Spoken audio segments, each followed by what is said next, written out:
វាមានប្រឡាក់ដីប្រឡាក់អីចឹងណាតែយើងដោះលាងសម្អាតអីឲ្យស្អាតទាំងអស់តែម្ដងក៏លោកកលៀតណាក៏ដោះលាងសម្អាតឲ្យដែរអត់ឲ្យខ្វះអត់ឲ្យទាស់ទេបងប្អូនគ្នាហើយឡានរបស់យើងគឺធានាជូនអត់មានបញ្ហាបុកប៉ះក្លាប់តាតស្ងោរលោពណ៌ធានាឡានសំណុំសេនសំខាន់ឡានខាងយើងចាគឺមានការធានាមានសួរបងប្អូនទាំងអស់គ្នាតោះបងណាដែលកំពុងតែត្រូវការឡានប្រភេទ Kia Morning 012ដែលប្រភេទឡានគេហៅថាឡានទំនើបឡើងហើយបងចាតែមាន Smart Key មានអីមានគុជមានអីចឹងណាតោះឥឡូវបងមកមើលបានក្នុងស្តុករបស់យើងប្រភេទ Kia Morning 012 013យើងមានច្រើនគ្រឿងខ្លាំងមែនតើដូចខ្ញុំកំពុងបង្ហាញបងមើលអញ្ចឹងអាជួរខាងមុខអាជួរខាងក្រោយអានៅខាងនេះអីសិតតែ012 013ទាំងអស់ហើយសំខាន់នៅនេះទៀតនៅមុខទៀតនៅតាំងនោះទៀតណោះបង្ហាញទៅចា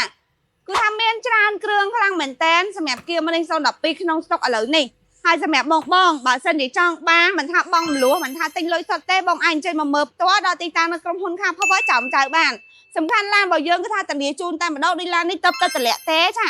ប៉ុន្តែយើងនៅវាមានប្រឡាក់ដីប្រឡាក់អីចឹងណាតែយើងដោះលាងសម្អាតអីឲ្យស្អាតទាំងអស់តែម្ដងក៏លោកកលៀតណាក៏ដោះលាងសម្អាតឲ្យដែរអត់ឲ្យខ្វះអត់ឲ្យទាស់ទេបងប្អូនគ្នាហើយឡានរបស់យើងគឺធានាជូនអត់មានបញ្ហាបុកប៉ះក្លាប់តាតស្ងោរលោពណ៌ធានាឡានសំណុំសេនសំខាន់ឡានខាងយើងចាគឺមានការធានាទៅលើម៉ាស៊ីនប្រអប់លេខរយៈពេល4ខែចាធានាឡានអត់បុកប៉ះនឹងឯងចាអូអាឡាននេះមានយ៉ាន់លេងស្រាប់ទៀតនេះឡើងឡយចាយ៉ាន់លេងហើយយ៉ាន់លៀនទៀតណានេះយ៉ាន់ស៊ីនមកពីកូរ៉េតោះអញ្ចឹងបើសិនជាបងស្រឡាញ់ទាំងអស់ហ្នឹងចាមិនថាប្រភេទឡានផ្សេងឡាន Kia Morning ឡាន Kia Ray ឬក៏ឡានដូចជាប្រភេទ Lucy Highlander តាកូម៉ា